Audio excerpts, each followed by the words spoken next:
I wouldn't have been around here in 1960 when students all over the South started sitting in at lunch counters.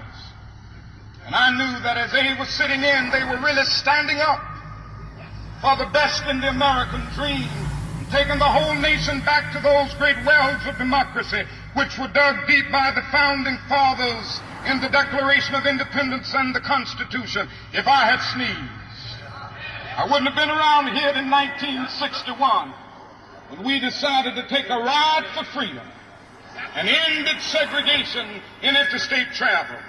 If I had sneezed, I wouldn't have been around here in 1962 when Negroes in Albany, Georgia decided to straighten their backs up. And whenever men and women straighten their backs up, they are going somewhere, because a man can't ride your back unless it is bent. If I had sneezed,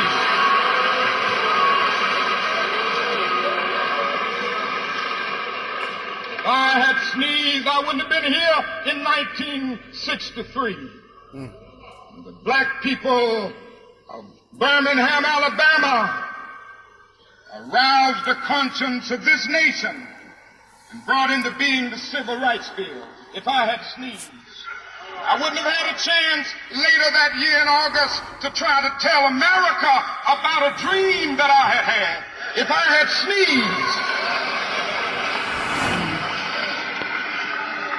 I wouldn't have been down in Selma, Alabama to see the great movement there. If I had sneezed, I wouldn't have been in Memphis to see a community rally around those brothers and sisters who are suffering.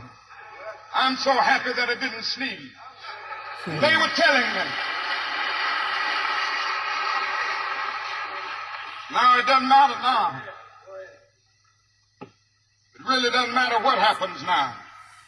I left Atlanta this morning, and as we got started on the plane, there were 6 of us.